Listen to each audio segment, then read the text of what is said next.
현재 여러분은 자유롭게 살고 있으신가요? 한국에서 직장을 다니고 있는 분들이라면 입사해서 은퇴하는 순간까지 얼마나 많은 시간을 직장에서 보내는지 알고 계신가요?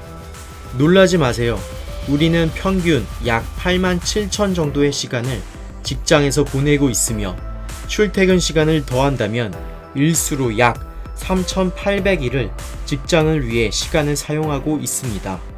이것도 모자라 직장을 갖기 위해 시간을 투자하고 직장에 들어가서는 끝이 보이지 않는 일로 하루를 보내고 있습니다. 여기까지가 우리가 낭비하고 있는 시간이라고 생각한다면 오산입니다. 직장의 과도한 업무는 지친 심신을 회복하는데 또 시간을 허비하게 만듭니다. 그러면 시간을 허비하고 낭비하는 직장을 대체 왜 나가야 하는지 의구심이 생기실 겁니다. 답은 먹고 살아야 하기 때문입니다. 그래서 이런 사실들을 뼈저리게 알면서도 반복되는 쳇바퀴의 굴레에서 벗어나지 못하고 있는 겁니다. 다시 말하면 먹고 사는 문제를 배제시키기 어렵다는 말입니다. 지금 영상을 보고 계신 순간에도 직장에서 일을 걱정하고 있는 분들도 많을 겁니다. 그럼 우리는 어떻게 해야 지금 힘든 상황에서 벗어날 수 있을까요? 영국에서 가장 도발적인 베스트셀러 작가 로버트 링엄이 쓴 탈출하라 라는 책에서 솔루션을 찾아볼까 합니다. 티베트의 달라이 라마가 현대인들의 힘든 삶을 비판적으로 정의한 내용은 이렇습니다. 현대인들은 돈을 벌려고 건강을 희생하고 건강을 되찾으려고 돈을 희생합니다. 그들은 미래를 걱정하느라 현재를 즐기지 못하고 결국 현재에 살지도 못하며 미래에도 살지 못하고 있습니다. 그러다가 절대 죽지 않을 사람처럼 살다가 제대로 살아보지도 못하고 죽음을 맞이하게 됩니다. 다시 정리하면 현재 우리는 자신도 모르는 사이에 노동이라는 이름의 족쇄를 차고 노예처럼 살아가고 있다는 겁니다. 꼬박꼬박 출근해서 썩 좋아하지도 않는 사람들과 어울려 썩 좋아하지도 않는 일을, 그것도 일주일에 닷새를 40년 가까이 하라는데 생각만 해도 끔찍하지 않습니까? 책에서는 노동의 족쇄에서 벗어난 사람들을 탈출자라고 말합니다. 여러분들이 족쇄의 굴레에서 벗어나 탈출을 시도할 수 있도록, 책에 대해서 조금 더 공감할 수 있도록 탈출자들의 삶에 대해서 소개하도록 하겠습니다. 여기 꿈을 가지고 살아가는 찰리라는 청년이 있습니다. 찰리는 30살이 되기 전에 오토바이를 타고 중국을 횡단하는 것이 꿈이었습니다. 여기에서 탈출은 의외로 간단합니다. 직장을 벗어나서 자신의 꿈을 위해 중국 횡단을 시작하는 것이 바로 탈출입니다. 여기에 대해서 족쇄를 찬 사람들은 이렇게 반박합니다. 탈출을 시작하려면 그 전에 실직이라는 대가를 치러야 하고 중국을 횡단한 후 남은 50년 동안 무엇을 하며 먹고 살아야 합니까? 라고요. 여러분, 책에서의 탈출자들은 분명 이렇게 말합니다. 난 지금 당장 자유를 찾겠습니다. 자유가 동반된 나의 삶에는 책상에 쌓여있는 서류 더미도, 쉴 틈 없이 울리는 전화 소리도, 러시아워의 출근길도 없습니다. 나에게 주어진 자유로운 시간으로 무한하게 펼쳐진 미래를 그리겠습니다. 다시 한번 말합니다.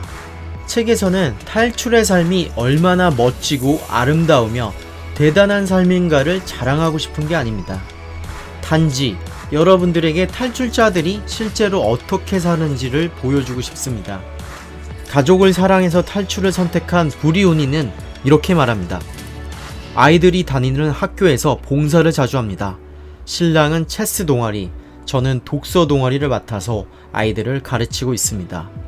또한 일주일에 한두 번은 아이들을 학교에 보내지 않고 가족들과 시간을 보낸답니다. 여러분들이 어렵고 두려워하는 탈출자의 삶이 조금은 이해되시나요?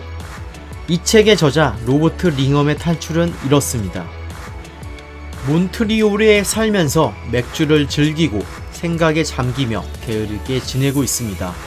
직장 생활의 고정관념을 깨부수고 여유를 즐기며 돈이 필요하면 좋아하는 일을 합니다. 탈출 전의 직업은 도서관 사서였으며 돈이 필요할 때는 도서관 사서로 일을 하면 됩니다. 책에서 그는 도서관 사서의 좋은 점에 대해서 이렇게 말합니다. 도서관은 전 세계 어디에나 있으며 일자리에 대한 수요가 풍부한 곳이라고 말입니다. 또한 그는 자신의 삶을 상징하는 3가지를 꼽았습니다. 신발 한 켤레, 요리용 주걱, 도서관에서 빌린 책이라고 말합니다. 자신의 삶이 부를 통해서 많은 것을 소유하지는 못해도 자유의 삶에 대해서 외치고 탈출에 대한 가능성을 입증하는 사례로 남고 싶다고 합니다. 그렇다면 노동과 돈에 구속되는 현대사회에서 벗어나 탈출을 위한 구체적인 방법은 무엇일까요? 첫째, 탈출을 갈망합니다. 책에서는 평생 자신이 하고 싶은 5가지를 적게 합니다. 이 목록은 순수한 자신의 소망이며 그리고 스스로에게 질문하고 대답합니다. 이 목록에 적힌 삶을 살려면 어떠한 변화가 필요한지 말입니다. 분명 여러분은 그에 맞는 합당한 답을 이미 알고 있을 겁니다. 둘째, 직장의 족쇄에서 탈출합니다. 책의 저자 로버트 링엄은 이렇게 말하고 있습니다. 처음에는 직장과 탈출 간의 양다리를 걸치라고 말합니다. 왜냐하면 직장은 탈출을 위해서 몸을 만드는 체육관 같은 곳입니다. 또한 탈출에 실패했을 경우에 다시 돌아갈 비상구가 됩니다. 그렇기에 직장을 다니면서 자본을 저축하고 남는 시간을 활용해서 탈출자의 삶을 위한 계획을 세우라는 것입니다. 그리고 자신이 갈망했던 탈출에 한 발짝 더 다가가면 됩니다. 셋째, 소비의 족쇄에서 탈출합니다. 우리가 오랜 시간 노동하는 이유는 현대사회에서 행배하게 자리잡은 소비 만능주의 때문입니다. 책 속에는 소비 만능주의에 빠진 사람들에게 이렇게 전하고 있습니다. 신은 아무것도 필요한 것이 없으며 필요한 것이 적을수록 신에 가까운 사람이라고 말입니다. 사람들은 사회에 나가 일을 시작하기도 전에 빚을 지고 시작하고 또 그 빚을 갚기 위해 노동하고 노동으로 받은 스트레스를 풀기 위해서 가소비를 하게 되고 그러면서 또다시 빚을 지게 됩니다. 이렇게 빚을 지는 이유는 모두 소비에서 비롯된 것입니다. 여러분, 자유로운 삶을 위해서 소비는 최소한이면 충분합니다. 소비는 단지 자신을 차별화하고 싶은 사람의 수단이기 때문입니다. 넷째, 관료주의의 족쇄에서 탈출합니다.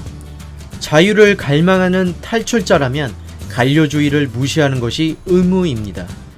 책에서는 관료제를 현대사회를 살아가면서 여러분들을 구속하는 문서로 비유합니다.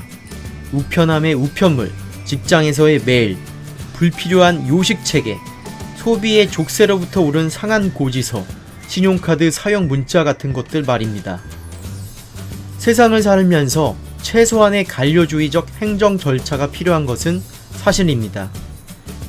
그렇지만 자신이 중요시 여기는 직접적인 행정 절차와 관계가 없다면 잠시 내버려두고 불필요한 절차가 자유로운 삶에 방해가 되지 않도록 조치해야 합니다.